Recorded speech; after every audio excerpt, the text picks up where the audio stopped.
Ang susunod na programa ay nagpapatuloy dahil sa ating mga partners and supporters ng Greg Durante Ministry.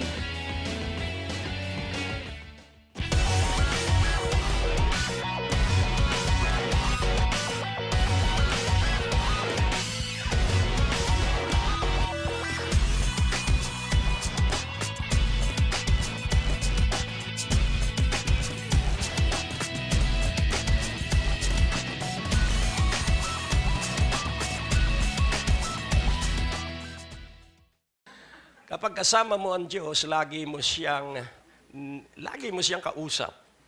Pero pag malayo sa iyo ang Diyos, magpaparamdam lang siya. Pero kapag lagi mo siyang kasama, ipagdiriwang mo ang lindol. Sapagkat ang mga lindol ang palatandaan na babalik na ang Panginoon. Ikagagalak mo ang digmaan sapagkat ito ang mga palatandaan na babalik na ang Panginoon. At ano ang kagalakan? Ito'y magbubunga na ikay magiging masugid sa pangangaral at pagpapatuo-tuo sa Ebanghelyo ng Panginoon. Amen? So this is the time to work double time. Dahil nandyan na, hindi pa naman pumuputok yung 10,000 volcanoes na nasa ilalim ng Pacific Ocean. Pero hindi na natin mararanasan yun. Sabihin mo sa iyong katabi, hindi na natin mararanasan yung 10,000 bulkan. Kaya nga tinawag tayo ng rim of fire. Ang ibig sabihin tayo po ay bukana ng apoy dahil ang lupa ay susunugin hanggang sa lahat ng tubig ng dagat ay matuyo. Pero hindi natin mararanasan yon. Sabihin mo sa iyong katabi, ikaw ba'y maalab sa Diyos? Ang problema sa marami, maalab sila sa kanilang sarili. At ang isang palatandaan na maalab ka sa sarili mo, hingi ka ng hingi sa Diyos para sa iyong sarili. Pag hihingi ka sa Diyos, humingi ka para sa Ebanghelyo at yung sarili mo ay tutustusan ng Diyos. Amen po ba? Tayo po ay manalangin. Umpisa pa lang ay ikaw ay matindi na ang iyong natanggap. Amen?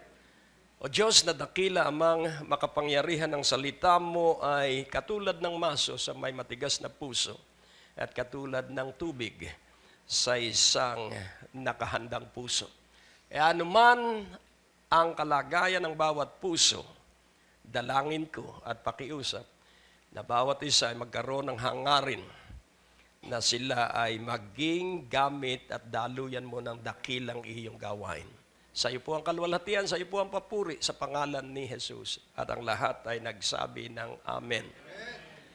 Kaya nga po, unang tandaan mo, ang labanan ay sa Diyos.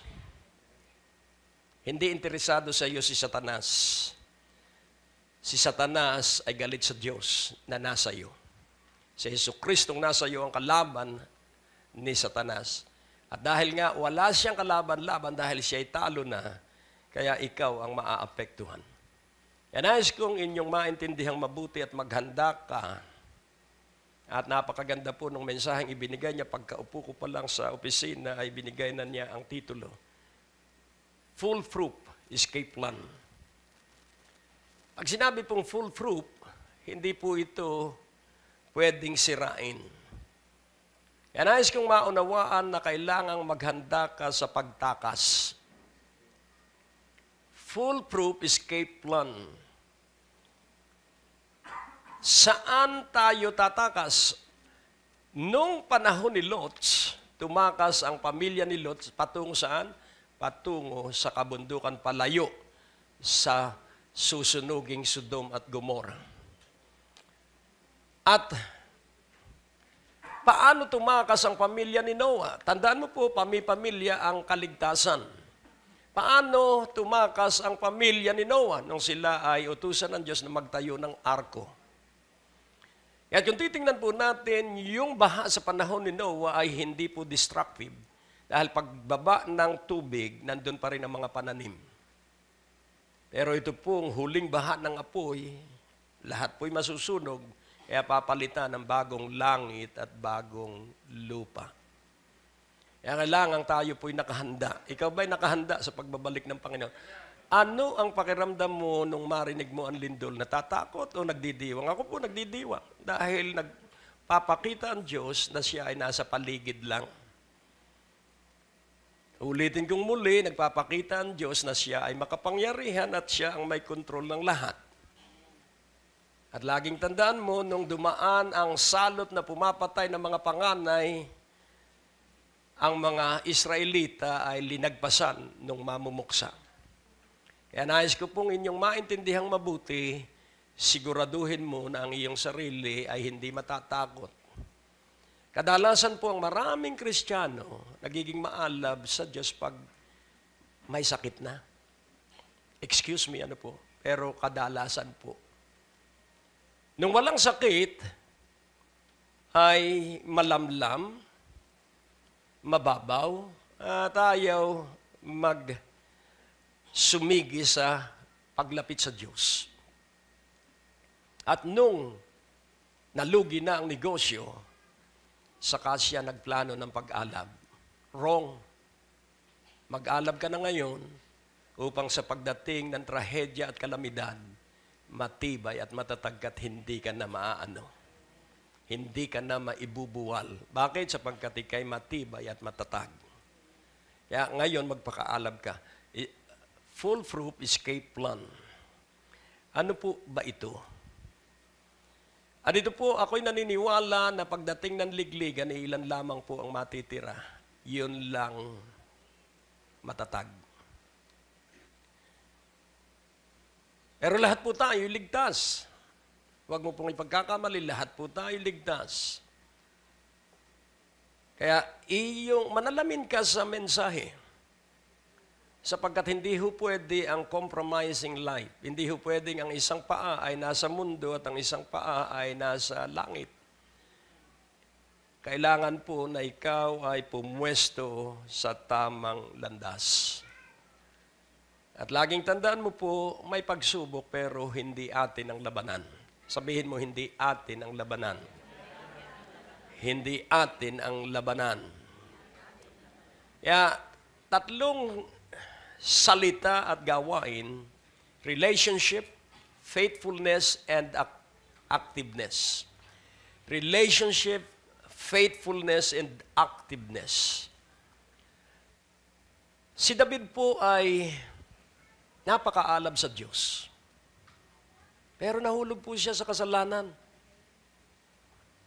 At habang tinatakpan niya ang kanyang kasalanan, lalo siyang nagdaramdam at lalo siyang natutulig. Kaya kung titingnan mo ang kasaysayan ng buhay ni David na banal at ang puso ay katulad ng sa Diyos, siya po'y umiiyak pag nag-iisa siya. Dahil wala sa kanya ang banal na espiritu. Ang banal na espiritu ay umaalis sa buhay ng isang nasa kasalanan. Huwag po nating ipagkakamali. Kapag may kasalanan sa ating buhay, ang banal na espiritu ay hindi malayang makagagawa. Hindi po ibig sabihin, hindi tayo ligtas. Ligtas tayo, pero paano tayo makapagtatagumpay? Ang pagtatagumpay natin batay lamang sa isisiwalat ng banal na espiritu. Kaya ang relasyon po ay napakahalaga na ito ay ating paigtingin. Ito po ay ating patibayin. Kaya ang relasyon po ay nangangailangan po ng intimacy. At ang intimacy po, bago ito mangyari, kailangan muna ang commitment. Marami pong magpapalamlam ng ating pananampalataya at kadalasan ito ay kasama mo sa bahay. Hindi magbababala ang Panginoon na ang inyong magiging kaaway ang iyong biyanang babae kung ikay babae at ang iyong biyanang lalaki kung ikay lalaki. Pinagpaunan na po ng Panginoon na ang magiging taga-usig mo ay kasama mo sa bahay. Sino ang umusig kay Joseph? Ang mga Ehipsyo po walang pakialam sa mga anak ng Diyos. Ang mga taga-sanlibutan po walang pakialam sa atin. Hindi nga sila nakikinig ng pangangaral ng salita ng Diyos. Kaya naglalabo-labo ay mga mananampalataya. Sino ang umusig doon sa prodigal son? Yung naiwang kapatid. Hello? Nung ako ay kasama mo, tatay, ni hindi mo man lang ako ipinagdaos ng piging. Bakit itong alibugha mong anak? Ang mahal na mahal mo. So, Pansinin po natin. Sino ang mag-uusig sa iyo? Kapwa mo, mananampalataya. Sino ang umusig kay Pablo? Mga kababayan niya. Kaya nais ko pong inyong maunawaang mabuti. Kailangan ikaw ay matibay at matatag. An excellent spirit is required. Excellent spirit. Hindi ka mananalangin sa anghel para ang anghel ay dumating sa iyo. Hindi dirinig ang anghel. Ang anghel ay darating kapag ikaw ay naging kaaya-aya at kalugod-lugod sa Diyos sa imposible mong kalagayan. The more intense our problems, the more we have to attend gatherings of saints. Talo ka pag nag-isa ka. Dahil ang ginagawa ng kaaway ay paghiwa-hiwalayin ang bahagi ng katawan ng Panginoon. Kung hindi ka makagulapay, tumawag ka lang sa akin at ipasusundo kita kay Brother Roger. Sapagkat ang himala ay nasa pagtitipon. Bagamat may himala sa inyong bahay, pero mas malaki ang himala sa piging. Amen po ba? Kaya nais kong inyong maunawaan, ano ba yung ating tatakasan? Ang tatakasan po natin ay ang 7 taon na sobrang kapighatian. Where shall we escape from? Ang tatakasan po natin ay sobrang kahirapan sa ibabaw ng lupa. So ano po ang ating gagawin? What is this foolproof plan? Ano itong walang makalulupig, walang makadadaig na plano na hindi mabibigo? So, relationship. Walang magaling na mangangaral kung hindi siya marunong umiyak kapag siya nag-iisa sa piling ng Panginoon. Wala pong mahusay na mga awit na hindi basag ang puso. Hahangaan ang mangangaral, hahangaan ang mga awit, pero walang mababagong kaluluwa. Si David ay tinawag na lalaking may puso ng katulad sa Diyos sapagkat nung padalhan siya ng propetang si Nathan, Nathan. At sinabi niya, ikaw po yung lalaking yun. 5 na ang asawa mo, kinuha mo pa ang asawa ng iyong sundalo. Ikaw po yun, mahal na hari. At ang propeta ng Diyos ay hindi natakot. And that is what the church need today. Someone who will boldly proclaim that sin is sin, bitterness is sin, sama ng loob ay kasalanan, alisin mo yan sapagkat hindi yan mabuti.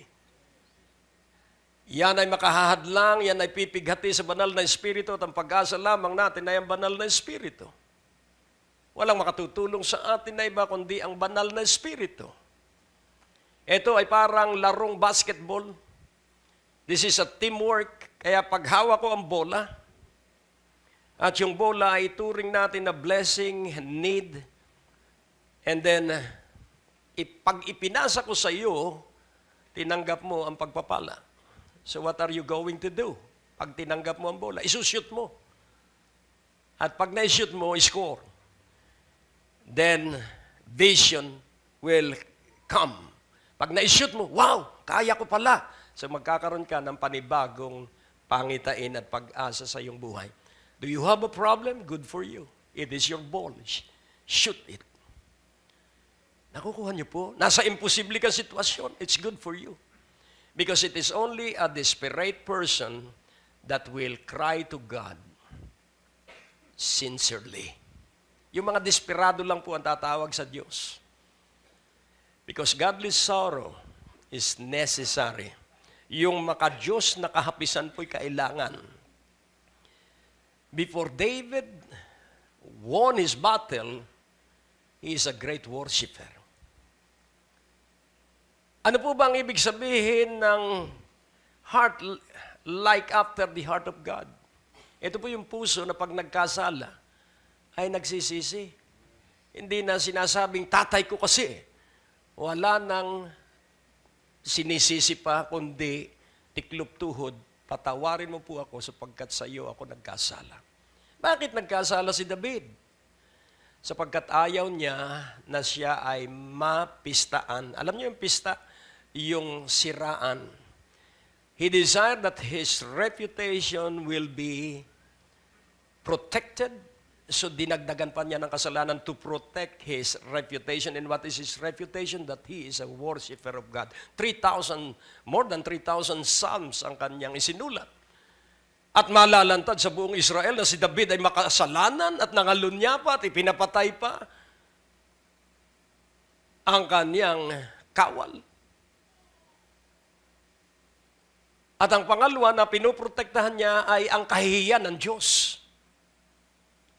Kaya sa pag-aakala niya na tama yung kanyang ginagawa, nadagdagan ang kanyang kasalanan dahil hindi niya dinala yung kanyang kasalanan sa Diyos at humingi ng tawad.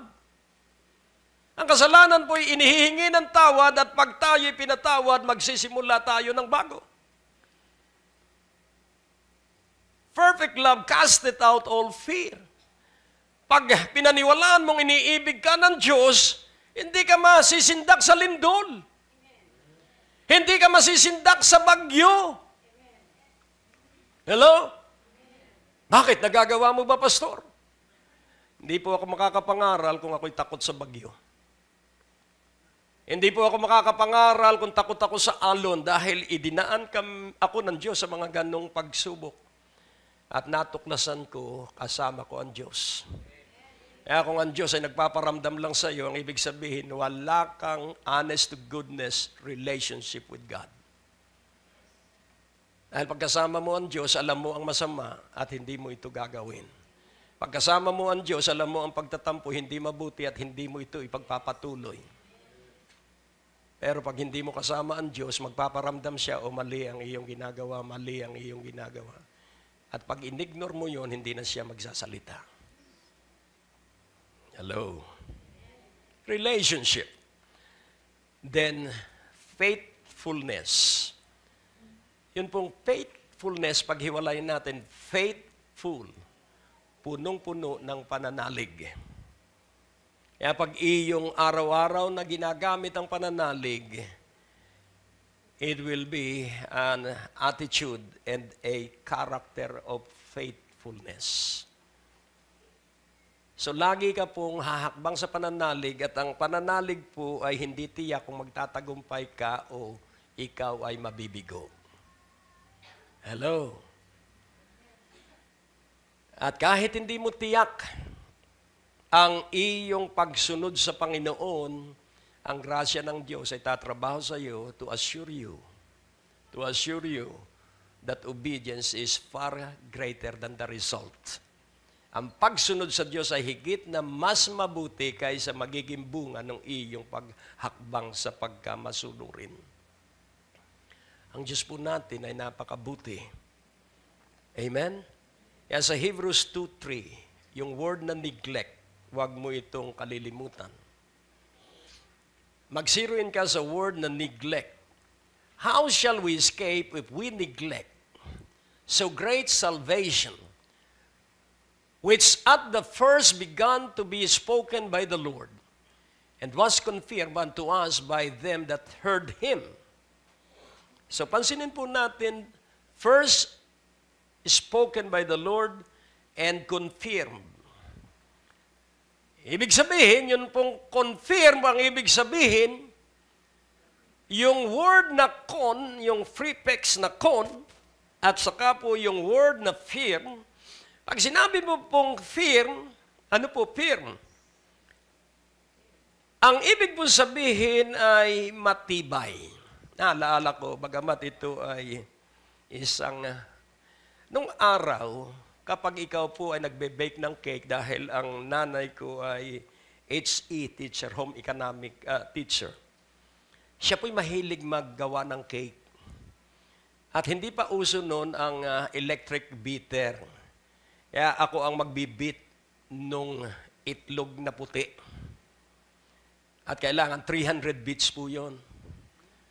Ano po, 300 bits. Isang direksyon lang po yun, hindi pwede dahil babagsak. Ayaw ko kung naiintindihan mo po itong aking ikinukwento. So yung firmness po, ito po ay magiging parang bulang nakatayo. Ayaw ko kung anong ibig sabihin noon, saka ihahalo yung mga ingredient at saka ihahalo ng dahan-dahan. Tapos ilalagay sa oven. So kaya nais kong ipaunawa, yun pong confirm, yun pong con ay with firmness. Na ibig sabihin, itong mga alagad niya ay hindi nagduda because the greatest sin of all is doubt. Kapag nag-alinlangan ka sa salita ng Diyos, mauwi ka sa takot at hindi na pananampalataya. Kaya huwag mong pag-aalinlanganan ng salita ng Diyos. Amen? Ito ay napatunayan, yung confirm po, pinatunayan at napagtibay ng mga apostol na totoo yung lahat ng sinabi ng Panginoon. Na ang Panginoon lamang ang tanging kaligtasan, wala nang iba. Kaya wag mong kaliligtaan, wag mong kalilimutan itong dakilang kaligtasan. Dahil itong dakilang kaligtasan lamang ang paraan para tayo'y makatakas, para tayo'y makaiwas sa darating na dilubyo. Kaya kung ating papansinin, how shall we escape? Paano tayong makatatakas? Kung kalilimutan mo ang pagdalo sa pagtitipon. Kalimutan mo na ang mga reunion, pero wag ang Sunday service. Ulitin kong muli, kalimutan mo na ang iyong tripping, pero wag ang worship service. Kalimutan mo na yung maikloklos mong deal pag-araw ng linggo, pero wag ang worship service. Hindi na maaaring mawala ang negosyo sa araw ng linggo, wag lang mawawala ang kabutihan ng Diyos sa atin. Sapagkat yung nawala, pwedeng palitan ng Diyos ng higit 100-fold dahil ang kaniyang gawain lagi ay magpaunlad. Amen po ba? Commitment. One who is truly walking in a healthy relationship with God, ang kanyang commitment ay matibay at matatag. Hindi siya mapapaurong ng bagyo. Hindi siya mapapaurong ng baha. Hindi siya mapapaurong ng lindol. Normal lang po yung baha. Ang Espanya, laging lubog po yan. Kadalasan ako'y naglalakad at ang lakad ko kapakapa dahil may mga butas po sa sidewalk. At naalala ko nung may dumaan na isang malaking trailer truck na walang body, nakasampa kami sa chassis. Ako'y nakaupo hanggang rotonda. Those were the days and I am enjoying it. Kaya nais ko pong ipaunawa, napakaganda po ng mga bagyo, ewan ko, if you can be joyful doon po sa panahon ng bagyo't lindol, ikaw po'y aangat patungong langit. Hello? Yung iba, nalugi lang ng 10 piso, ayaw nang sumimba. Sa simbahan may himala. Sa bahay mo meron din, pero matagal.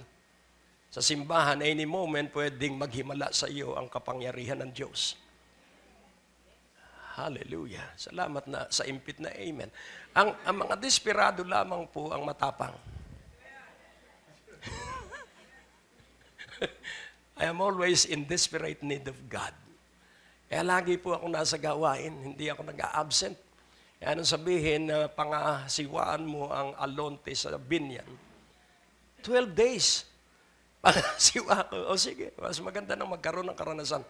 Ang sabi ko nga sa aking mga anak, huwag kayong matatakot na maligaw. May sasakyan ka naman eh. Magtanong ka lang pag naligaw ka at hindi ka naman mauubusan ng gasolina sa dami ng gasolinahan dito. Enjoy. Kapag naligaw ka, enjoy it. Dahil doon ka matututo ng bearing. Amen po ba? Kaya pag ikay nabigo, enjoy it. Dahil doon ka matututo ng mga bagay na hindi mo matututunan sa isang buhay na walang mga pagsubok. Wisdom will come out of all the tests and the trials that we passes through sometimes. Kaya nga po, napakaganda po ng ating pananampalataya. makakatakas ka. Sabihin mo, hindi ka aabot sa panahon ng Antikristo. Amen? Sa Hebrews 10:25, ang Diyos po ay napakabuti.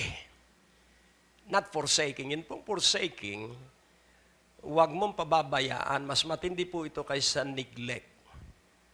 Not forsaking the assembling of ourselves together as the manner of some is, but exhorting one another, and so much the more as you see the day approaching. Ano po yung day approaching? Ito po yung pagpapakita ng Panginoon sa ulap. Ang aking binabantay at inaabangan ay yung rapture day. So much the more. Oh, I love this word. So much the more. Kapag nakita mo po yung word na so, ito po ay high and above dun sa nauna. Ito po yung pinakang magiging dahilan kung bakit ako ay laging dadalo sa gawain. Sapagkat ang pagdalo sa gawain ay pagpapakita na hinihintay mo ang pagbabalik ng Panginoon. Gusto mo ba datnan ka ng Panginoon na araw niya ay nasa beach ka? Hello? Gusto mo ba na datnan ka ng Panginoon na ikay naglilima yun?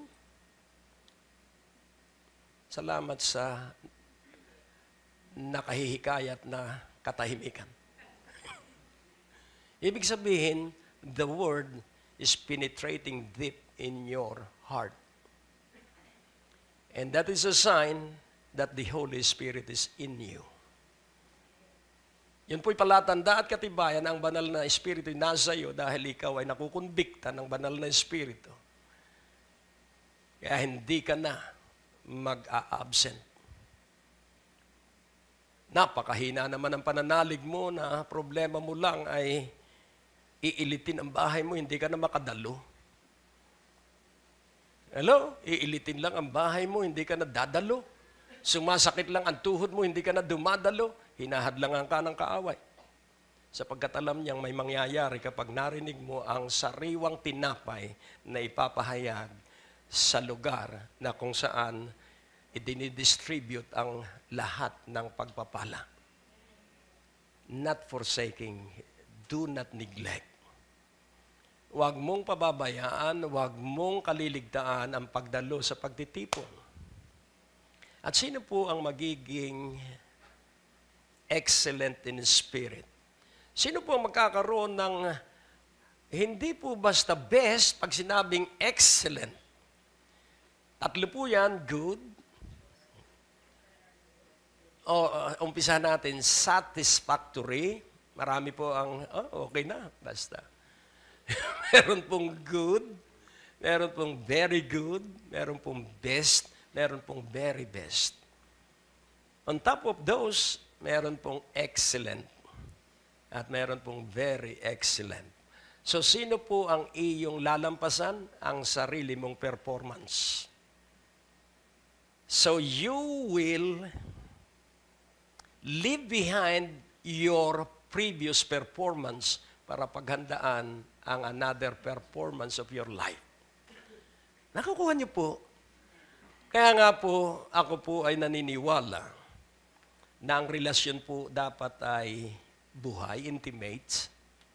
Malugod po namin kayong inaanihan sa Friday Night Revival Meeting sa darating na May 1, May 8, May 15, May 22, May 29. Ito po ay walang bayad at kami po ay galak na makapiling sa gabi ng himala at gabi ng pagpapala. Ito po ay magaganap sa Biyaya ng Diyos Christian Fellowship, 2nd floor, Medicor Building, Ortigas Avenue, Green Hills, San Juan, sa ganap na alas 6:30 ng gabi.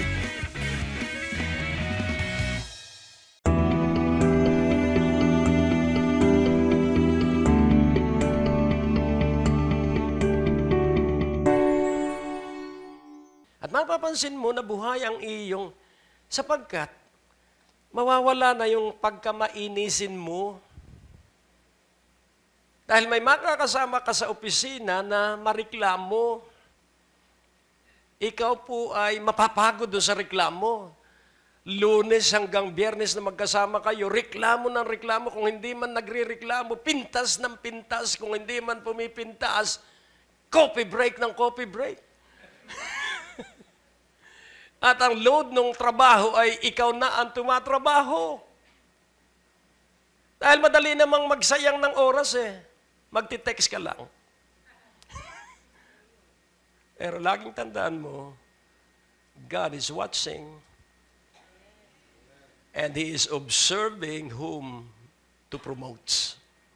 Ang Diyos po ay nagmamasid at Siya po ay naghanap ng kanyang pagkakatiwalaan ng end-time financial wealth.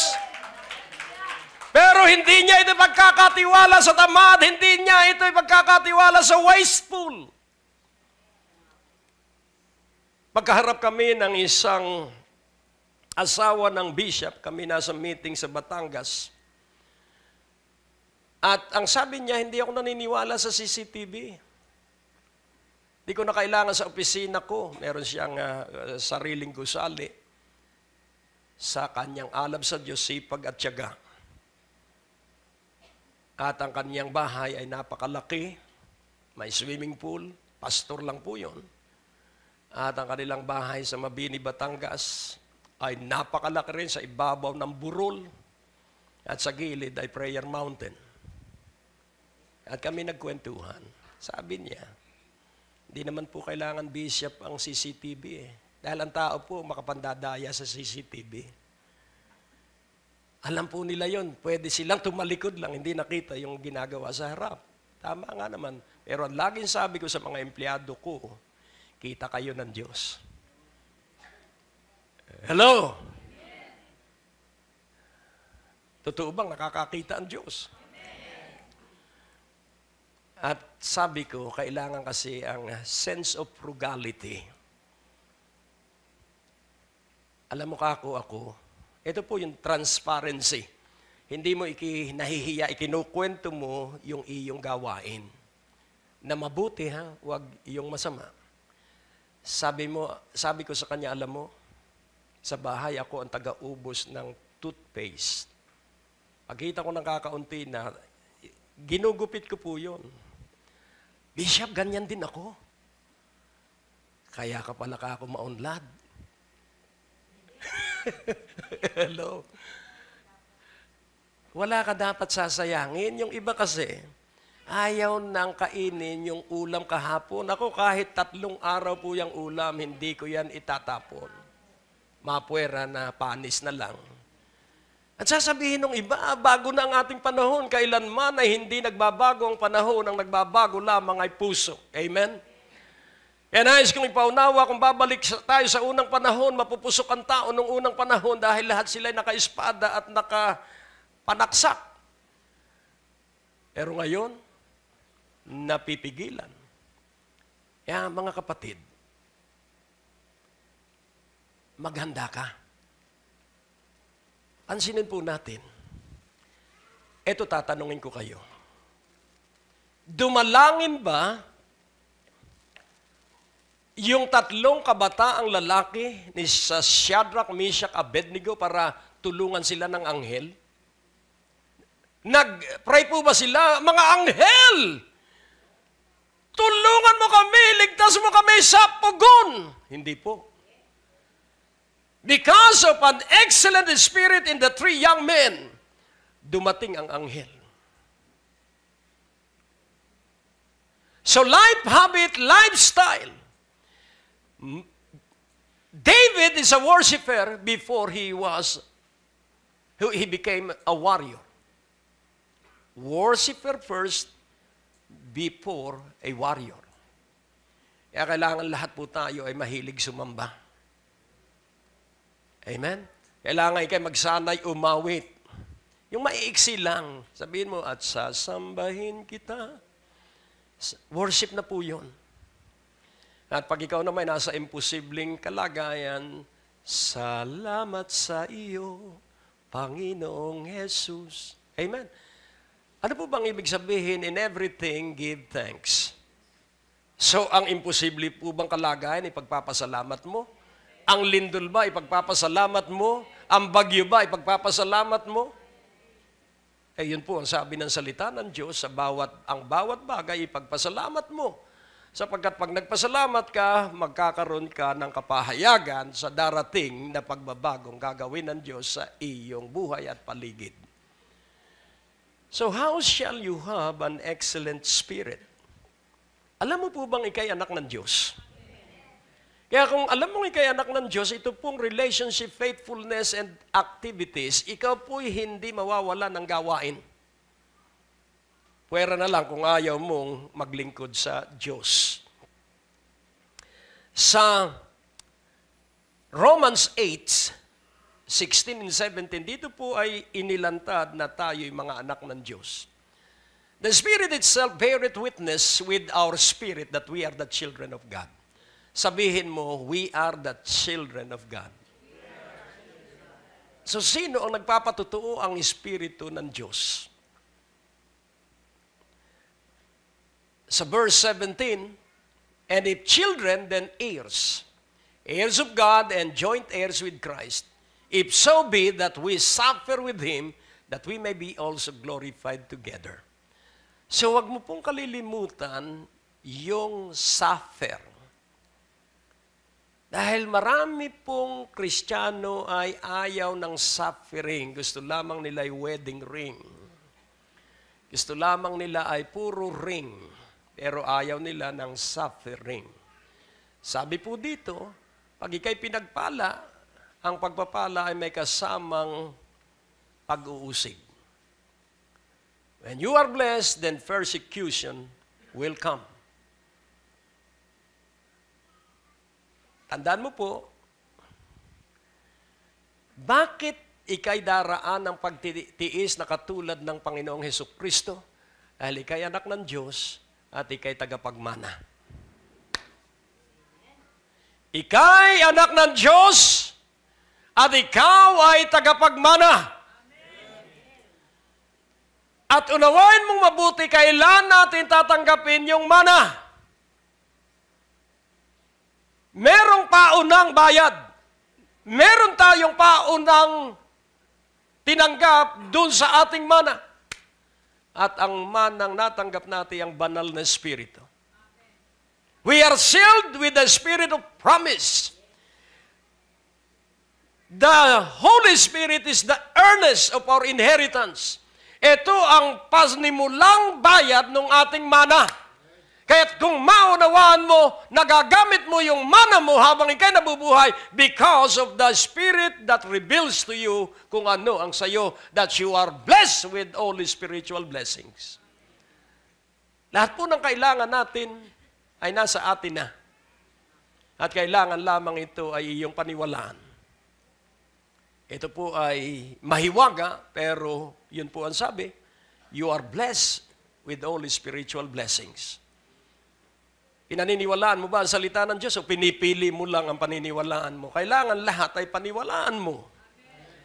Amen po ba? So anak ka ng Diyos. Sabihin mo sa iyong katabi, anak tayo ng Diyos. Sa Galatians 3:26, for you are all the children of God by faith in Christ Jesus. Do you have faith in Christ Jesus? Therefore, you are a child of God. Kung may pananalig ka kay Hesukristo, anak ka ng Diyos.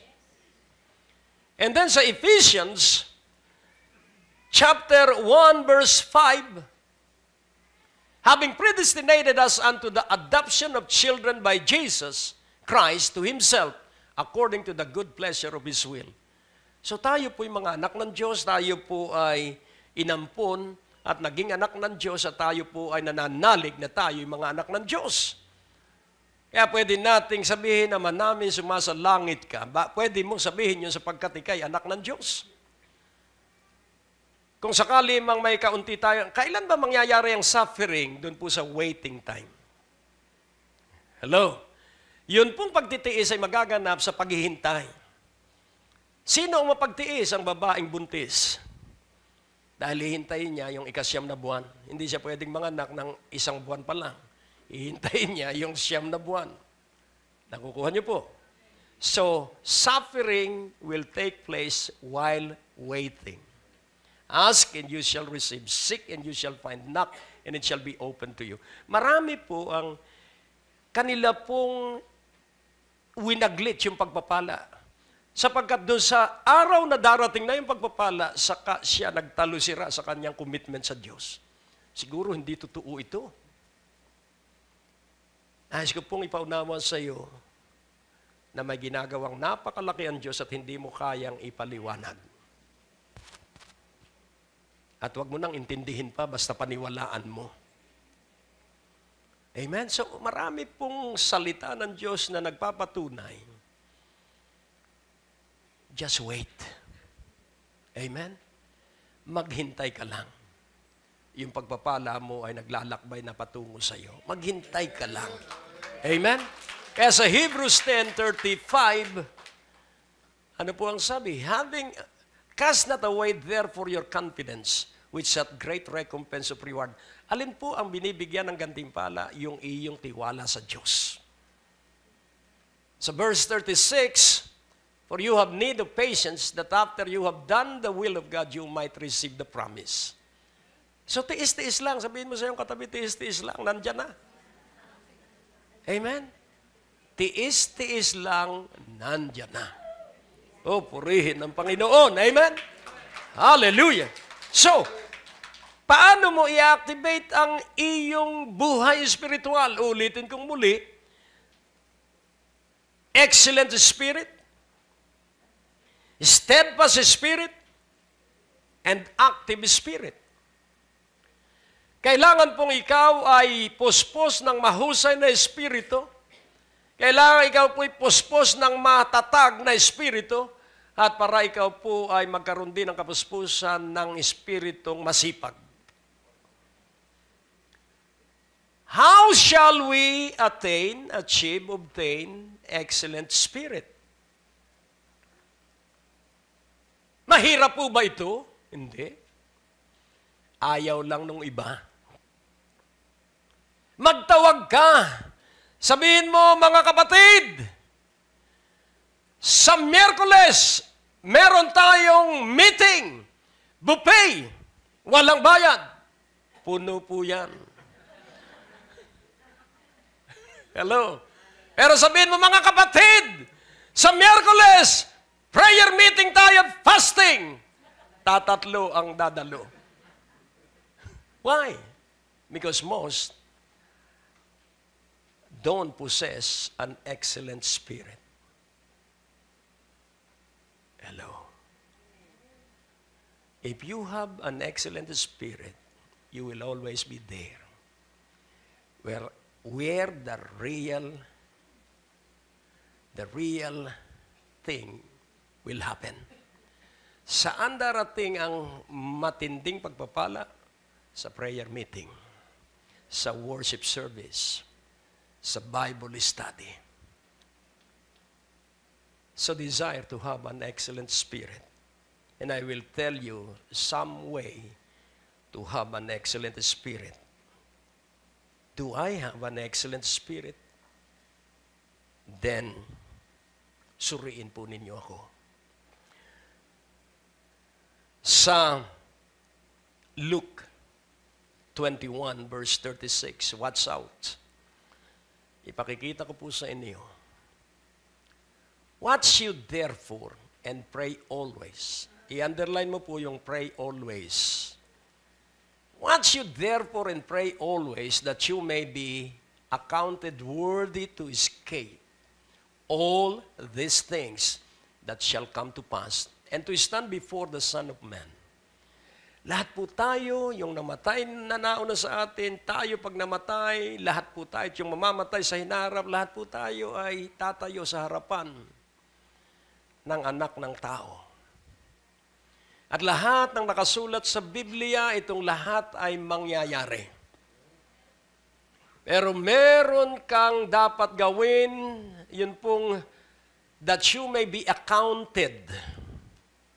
Upang ikaw ay mapabilang, upang ikaw ay maituring na karapat-dapat na makatakas sa darating na dilubyo. Hello? So ano ang iyong gagawin to obtain an excellent spirit? Pray sometimes. Pray when everything of your plans failed. Pray when everything is in tragedy. No.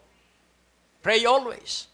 Gawin mong buhay mo ang panalangin. Gawin mong hininga mo ang panalangin. Habang ikaw ay may gagawin, manalangin ka. At habang ikaw ay naglalakad, makipag-usap ka sa Diyos. At ako, pag nakakita ng parking space, luluhod ako sa Diyos na kunwari, sinisilip ko ang ilalim ng aking sasakyan, pero hindi nila alam, nagpupuri ako sa Diyos. At ako'y binigyan niya ng parking space. Grateful heart always give thanks to God. And when you are faithful to small things, He will give you great things because you will also be faithful dahil yung faithfulness po, nadidevelop po yan. Watch you therefore and pray always. So ang panalangin po, ikay nagbabantay. Salamat at lumindol sapagkat alam ko na nandyan ang Panginoon. Salamat at lumindol, nalalapit na ang napipintong pagbabalik ng Panginoon. At dahil nga, dumarami ang lindol, dumarami ang digmaan, dumadami ang terorista sa France, kung ano-ano ang nangyayari. Pero ito'y mga palatandaan na babalik na ang Panginoon. Amen? At baka sa loob ng 7 taon, bumalik ang Panginoon at saan ka pupulutin? Ang pagkatawag sa iyo sa akin ay maging banal. At ikaw ang mga banal ay laging nananalangin. May problema ka, yan ay kasangkapan para ikay dumalangin. Lumalabo ang iyong manalangin ka sa Diyos. Sumasakit ang tuhod mo, manalangin ka sa Diyos. Nag-aaway-away ang iyong mga anak, manalangin ka sa Diyos. Hindi yan malulunasan ng hanap buhay, hindi yan malulunasan ng laki ng salapi mo. Walang makabibili ng kaligtasan. Tanging ito ay buhay na relasyon sa Diyos. Kaya nga, sabi ni Job sa Job 31, I never put my confidence in gold, in fine gold. My confidence and trust is in God alone. So watch you therefore and pray always that you may be accounted worthy to escape. So sino po yung mag-pre-qualify sa atin? Ikaw mismo. Hello. Qualify yourself that you will be accounted as worthy to escape. What's therefore? Magbantay kayo, mag-abang kayo. Sa Ephesians 6:18, praying always with all prayer and supplication in the Spirit, and watching thereunto with all perseverance and supplication for all saints. Kay Shadrach, Meshach, Abednego, an excellent spirit is present with them. Natakot ba sila sa apoy? Hindi. Inalok siya ni Nebukadnezar na hari, lumuhod kayo sa estatwang itinayo ko at hindi kayo isusugba sa apoy. Ang sabi niya, Haring Nebukadnezar, luluhod lamang po kami ay sa kataas-taasang Diyos ng Israel. Kung kami man ay malusaw ng apoy, pupurihin pa rin namin ang Diyos. At kung kami iligtas, pupurihin namin ang Diyos. Wow! At sila po'y sinamahan ng anghel. Ang napugnaw at nalusaw ay yung mga gwardya. Laging tandaan mo po, hindi pagpapalain ng Diyos ang masama.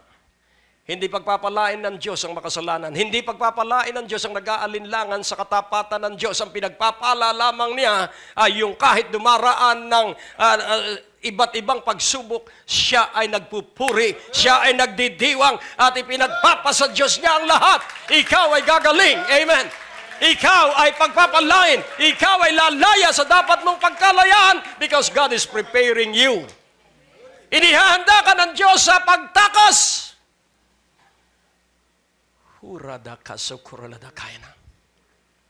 Perseverance in supplication for all saints. A person who has an excellent spirit is praying for his pastor, that his pastor will preach the gospel with boldness.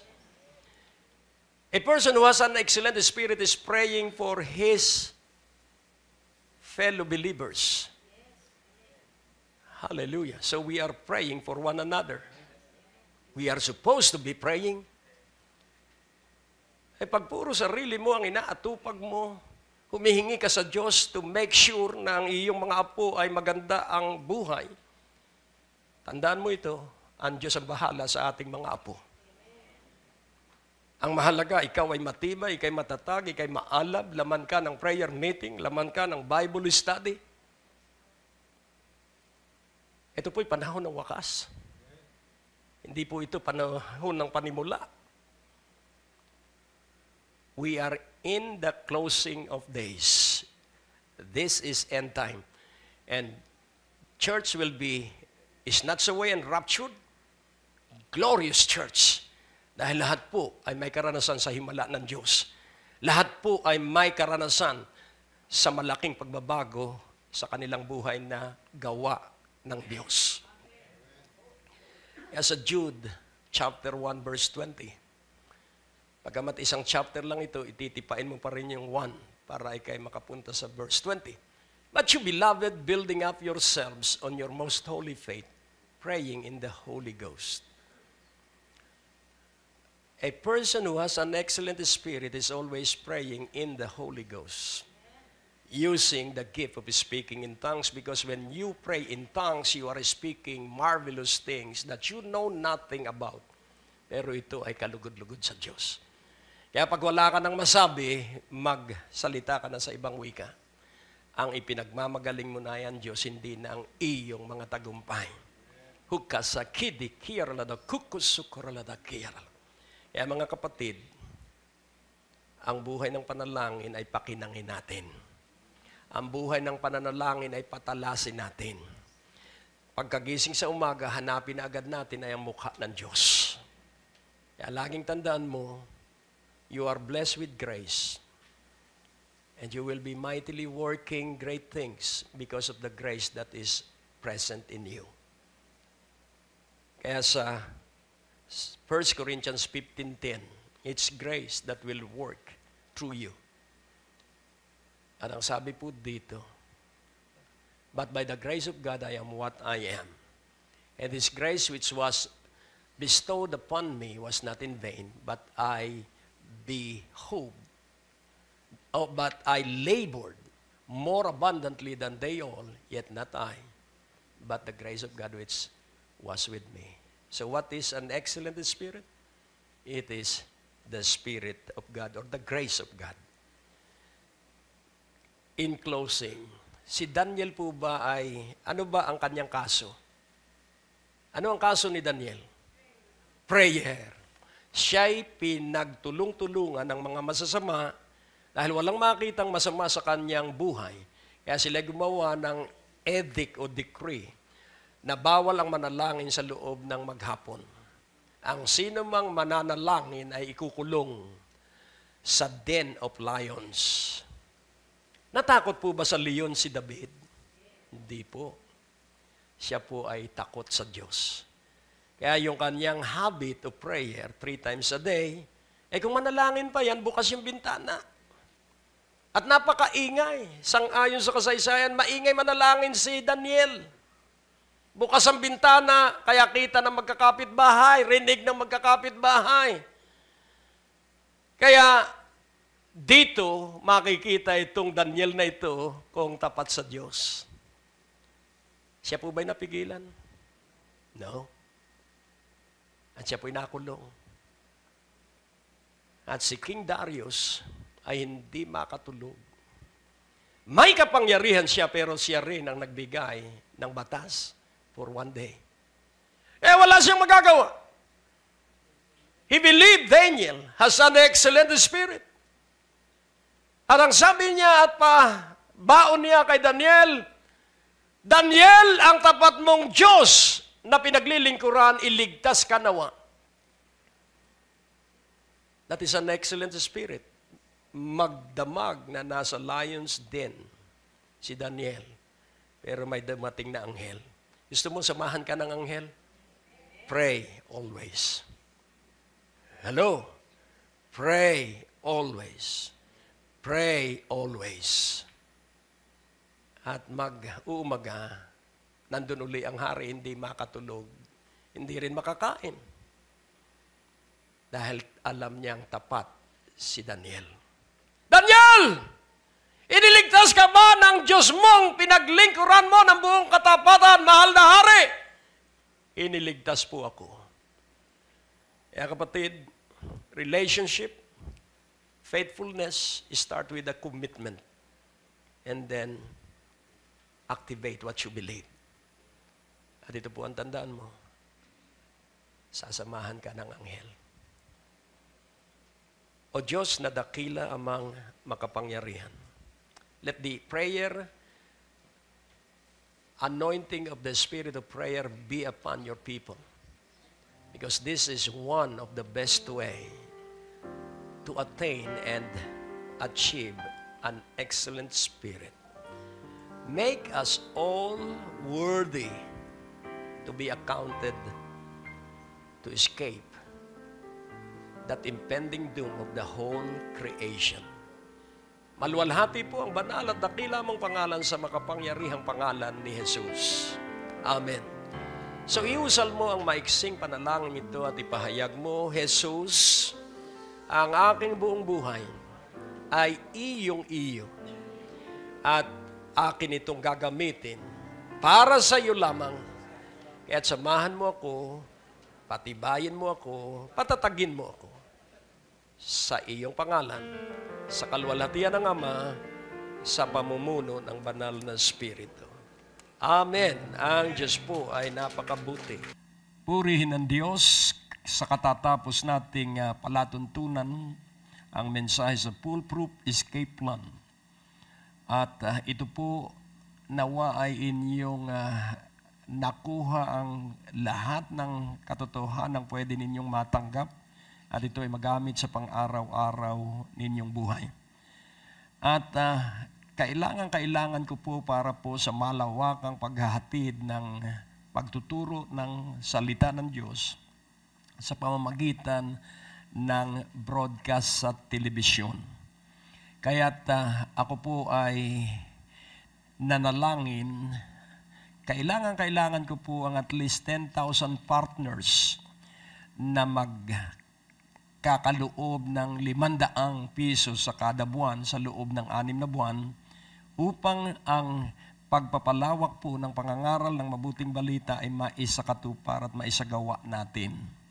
Kaya nga po, kung kayo po ay magpapasya, bibigyan ko po kayo ng 3 anointing oil at ang akin pong isang mensahe sa CD, God has the final say.